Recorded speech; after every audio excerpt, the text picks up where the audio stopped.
បាទសូមជម្រាបសួរប្រិយមិត្តទាំងអស់គ្នាបាទសូមស្វាគមន៍មកកាន់កម្មវិធីបច្ចុប្បន្នភាពអាមេរិកាំងនៅសហរដ្ឋអាមេរិកនេះនៅល្ងាចថ្ងៃ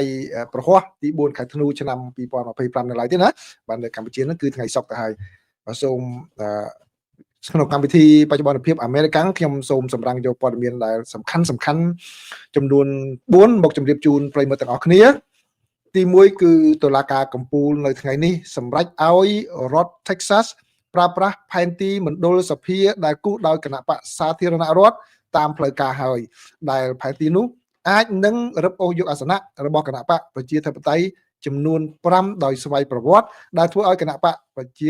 សាធារណរដ្ឋអាចនឹងបន្តការកាប់សភាបានក្រោយពីការបោះឆ្នោតពាក់កណ្ដាលអាណត្តិព័ត៌មានទី2នេះគឺខាងសហរដ្ឋអាមេរិកឥឡូវនេះកំពុងតែរឹតបន្តឹងបានអនុញ្ញាតឲ្យការធ្វើការងារហៅថា work permit សម្រាប់អ្នកដែលអន្តោប្រវេសន៍រួមទាំងអ្នកដែលជាជនភៀសខ្លួនផងដែរដែលជាវិធានការមួយដើម្បីបង្ក្រាបទៅលើជនអន្តោប្រវេសន៍នៅក្នុងដែលខុសច្បាប់នៅក្នុងសហរដ្ឋអាមេរិកព័ត៌មានទី3នេះគឺបើតាមសវនកម្មនៅក្នុងសភាបានឲ្យដឹងថាការវិប្រហារលើកទី2ទៅលើទូកដែលសង្ស័យថាដឹកគ្រឿងញៀនមកសហរដ្ឋអាមេរិកនោះ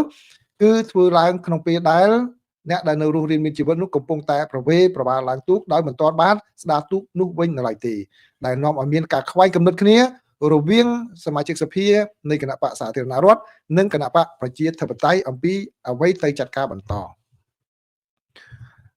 ហើយព័ត៌មានទី4នេះគឺជាការមួយ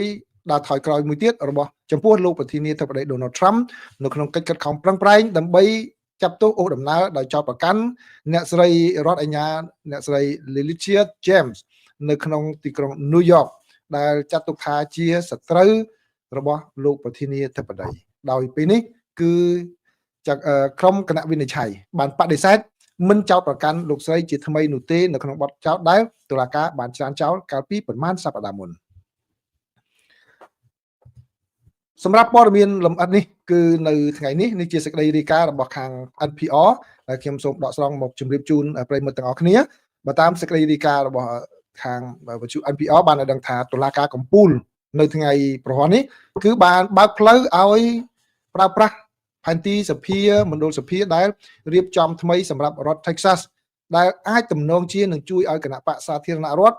យកអាសនៈបាន5ថែមទៀតបាទនៅក្នុងការបោះឆ្នោតពាក់កណ្ដាលអាណត្តិនៅឆ្នាំ2026សម្រាប់សភាតំណាងរាស្ត្រនៅថ្នាក់ជាតិហើយបើទោះបីជាការរកឃើញរបស់ខាងតុលាការជាន់ទាបបានចាត់ទុកថាផែនទីនេះមានលក្ខណៈមិនស្របនឹងរដ្ឋធម្មនុញ្ញក៏ដោយតុលាការកំពូលបានបញ្ជាក់ថាគឺអាចនឹងប្រើប្រាស់បាននៅក្នុងការចេញសេចក្តីសម្រេចនៅថ្ងៃប្រហ័សនេះគឺជាការមួយទៀតដែលជំរុញឱកាសទៅដល់គណៈបកសាធារណរដ្ឋដែលពេលនេះកំពុងតែមានសម្លេងភាគច្រើនតិចតួចបំផុតនៅក្នុងសភារដ្ឋសភាសហរដ្ឋអាមេរិកហើយវាគឺជារឿងមួយដែលធ្វើតាមបញ្ជារបស់លោកប្រធានាធិបតី Donald Trump ដែលតម្រូវឲ្យមានការកែប្រែផែនទីមណ្ឌលសភានៅរដ្ឋដែលគ្រប់គ្រងដោយគណៈបកសាធារណរដ្ឋជាច្រើនដើម្បីអាចឲ្យលោកនៅបន្តកាន់គ្រប់គ្រងនៅរដ្ឋសភាបានបន្តពីការបោះឆ្នោតពាក់កណ្ដាលអាណត្តិហើយដូច្នេះខាងគណៈបកសាធារណរដ្ឋប្រចាំនៅរដ្ឋ Texas បានដឹកនាំការងារគូសផែនទីឡើងវិញនេះមុនគេដែលនឹងផ្ដល់ផលប្រយោជន៍ទៅដល់គណៈបកសាធារណរដ្ឋនៅក្នុងសេចក្តីសម្រេចរបស់តុលាការកំពូលដែលមិនបានចុះហត្ថលេខានៅថ្ងៃប្រហ័សនេះគឺធ្វើឡើងតាមសំណើបន្ទាន់របស់រដ្ឋ Texas ដើម្បីឲ្យចៅក្រមផ្អាកនៅការសម្រេចរបស់តុលាការឧទ្ធរចៅក្រមសាលាឧទ្ធរចំនួន3រូបដែលបានសម្រេចហាមឃាត់មិនឲ្យយកផែនទីនោះមកប្រើនោះទេហើយនៅក្នុងការសម្រេចនៅថ្ងៃប្រហ័សនេះគឺចៅក្រមតុលាការកំពូលបានគ្រប់គ្រងរដ្ឋ Texas ដោយចៅក្រមតុលាការកំពូលបាននិយាយថាគឺតុលាការសាលាឧទ្ធរមិនបានគោរពតាមអ្វីដែលជាសុឆន្ទៈនៅក្នុងច្បាប់ដែលមានដែលជារឿងមួយអាចនឹងរារាំងទៅដល់ស្ថានភាពនៃការអនុវត្តកម្មវិធីឬក៏ស្ថាប័ននីតិបញ្ញត្តិដែលមាននៅក្នុងសហរដ្ឋអាមេរិកបាទនេះជាផុសតាងមួយជាក់ស្ដែងដែលអាចនឹងធ្វើរារាំងទៅដល់ការងាររបស់ស្ថាប័ននីតិបញ្ញត្តិបាទដូច្នេះហើយជាសរុបមកគឺតុលាការកំពូលបានរកឃើញថាឥឡូវនេះក្នុងពេលដែលកំពុងតែមានការរៀបចំបេក្ខជនដាក់មកដើម្បីប្រកួតប្រជែងនៅក្នុងការបោះឆ្នោតនៅពេលខាងមុខ ការសម្រេចរបស់សាលាឧទ្ធរដែលស្របគ្នាជាមួយនឹងសាលាដំបូងនេះគឺអាចធ្វើឲ្យមានការភ័ន្តច្រឡំពង្វេងប្រវត្តិនៅក្នុងដំណើរការរៀបចំការបោះឆ្នោតដូច្នេះហើយគឺតុលាការកំពូលបានសម្រេចឲ្យប្រើផែនទីនេះនៅក្នុងការបោះឆ្នោតនៅពេលខាងមុខ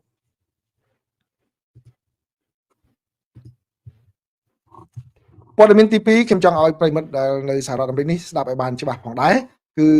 នៅថ្ងៃប្រហ័សនេះតែម្ដងទើបតែចេញមុននេះបន្តិចគឺរដ្ឋបាលលោកប្រធានាធិបតី Donald Trump បានសម្រេចនៅថ្ងៃប្រហ័សនេះគឺទៅជាពេលព្រឹកម៉ោងនៅក្នុងពេលព្រឹកថ្ងៃសុក្រម៉ោងនៅប្រទេសកម្ពុជា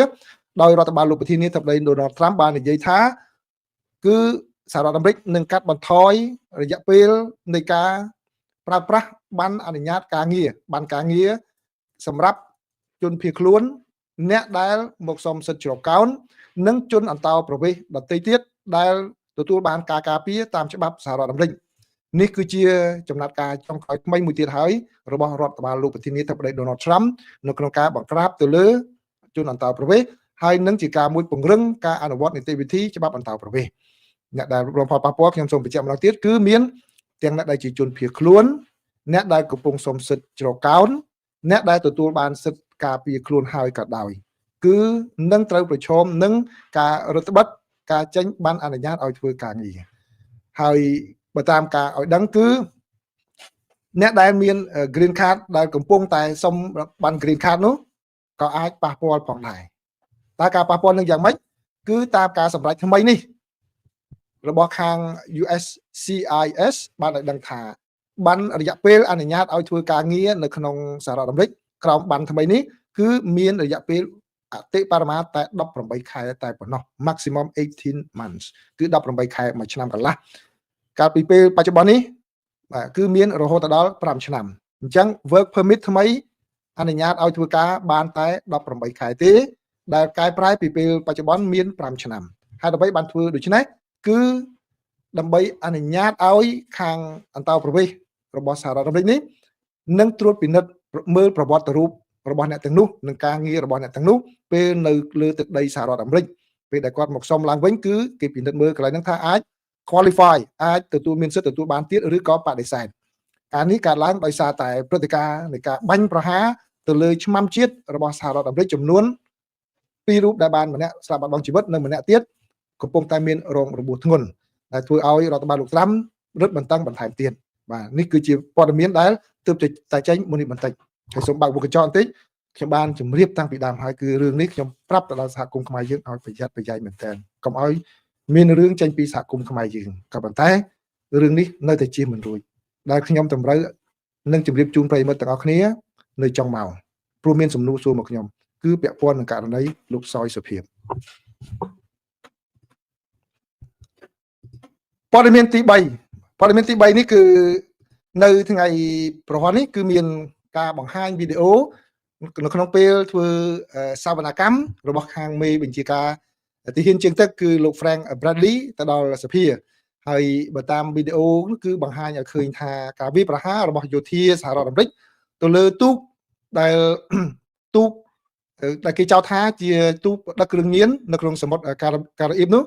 គឺបានបង្ហាញឲ្យឃើញថាមានមនុស្ស2នាក់ព្យាយាមឡើងទៅលើទូកបាទ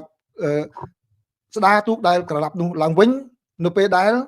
គ្រាប់ទី2បានវាយប្រហារទៅលើពួកគេបាទនេះបើតាមការបញ្ជាក់របស់សមាជិករដ្ឋសភាសហរដ្ឋអាមេរិកដែលបានថ្លែងប្រាប់អ្នកសារព័ត៌មានក្រោយពីកិច្ចប្រជុំបទ្វារជាមួយនឹងមេបញ្ជាការកងទ័ពជើងទឹករបស់សហរដ្ឋអាមេរិកបើតាមការបញ្ជាក់នោះគឺប្រតិបត្តិការនោះបានកើតមានឡើងក្រោមការបញ្ជាដោយផ្ទាល់ពីលោកឧត្តមនាវី Frank Bradley បាទដែលធ្វើឡើងកាលពីថ្ងៃទី2ខែកញ្ញាកន្លងទៅនេះហើយបានសម្លាប់មនុស្សអស់ចំនួន14នាក់ប៉ុន្តែពេលដែលវាប្រហារដំបូងគេឃើញថាមានមនុស្ស2នាក់នៅរស់រានមានជីវិតហើយគ្រាប់ទី2ក៏បាញ់បន្ថែមទៅលើអ្នកទាំងនោះក្រោយពីការធ្វើសវនកម្មបទ្វារនេះចប់ទៅគឺសមាជិករដ្ឋសភាខាងគណៈបកប្រជាធិបតេយ្យនិងខាងគណៈបកសាធារណរដ្ឋមានការខ្វែងគំនិតគ្នាដោយខាងគណៈបកប្រជាធិបតេយ្យគាត់មានការភ្ញាក់ផ្អើលហើយបានបដិញ្ញាថានឹងបន្តការស៊ើបអង្កេតរបស់សភាទៅលើការវាយប្រហារនេះថាតើធ្វើឡើងដោយស្របច្បាប់ឬទេដោយឡែកសមាជិករដ្ឋសភាមកពីខាងគណៈបកសាធារណរដ្ឋវិញ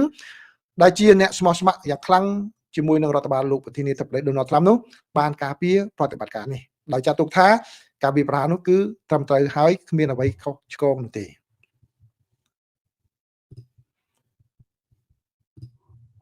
ព័ត៌មានទី4គឺតកតងជាមួយនឹងការខិតខំប្រឹងប្រែងរបស់លោកប្រធានាធិបតី Donald Trump នៅក្នុងការចោទប្រកាន់អ្នកស្រី Letitia James ដែលជារដ្ឋអាជ្ញានៅទីក្រុង New York ពាក់ព័ន្ធនឹងសំណុំរឿងចោទប្រកាន់ថាអ្នកស្រីបានបោកប្រាស់នៅក្នុងការសុំលុយសុំខ្ចីថវិកាដើម្បីទិញលំនៅឋាននៅរដ្ឋ Virginia ឥឡូវនេះគឺជាការដើរថយក្រោយមួយទៀតសម្រាប់លោកប្រធានាធិបតី Donald Trump ដោយសារតែ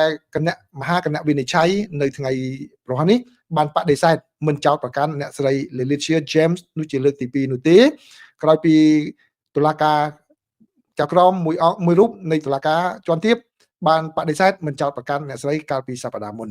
បាទនេះគឺជាការមួយដែលដើរថយក្រោយដែលលោកប្រធានាធិបតី Donald Trump ព្យាយាមតាមសងសឹកនឹងគូសត្រូវជាយូររបស់លោកដោយសារតែអ្នកស្រីបានដឹកនាំសំណុំរឿងចោទប្រកាន់លោកប្រធានាធិបតី Donald Trump ដែលពេលនេះលោកជាអតីតប្រធានាធិបតីហើយនឹងសម្ព័ន្ធមិត្តដៃគូអាជីវកម្មរបស់លោកប្រធានាធិបតីតាក់ទងជាមួយនឹងការក្លែងបន្លំនៅក្នុងអាជីវកម្មហើយចៅក្រមជាលទ្ធផលមកគឺបានចេញដីកាដែលសម្រេចថាលោកត្រាំនិងគូកននៅក្នុងអាជីវកម្មរបស់លោកគឺពិតជាបានប្រព្រឹត្តការឆោបបោកបន្លំនៅក្នុងអាជីវកម្មពិតប្រាកដមែនក៏ប៉ុន្តែមន្ត្រីម្នាក់ដែលថ្លែងក្នុងលក្ខខណ្ឌមិនបញ្ចេញឈ្មោះបាននិយាយថាកំអាលអពេកពីព្រោះអីក្រសួងយុទ្ធភ័ពអាចនឹងចាប់ផ្ដើមនីតិវិធីដើម្បីចោទប្រកាន់ជាលើកទី3ក៏បានដែរបាទនេះគឺជាការវិវត្តថ្មីនៅក្នុងផ្ទៃក្នុងសហរដ្ឋអាមេរិកដែលខ្ញុំចង់ក្រងសម្រាប់ប្រិយមិត្តទាំងអស់គ្នាបាទដូច្នេះបើសិនជាមានព័ត៌មានអ្វីថ្មីពីសហរដ្ឋអាមេរិកខ្ញុំនឹងជម្រាបជូនបន្ថែមទៀតបាទសម្រាប់អ្នកដែលចូលមកដើម្បីទទួលយកព័ត៌មាននៅពេលនេះសូមអរគុណសូមជម្រាបលាបាទ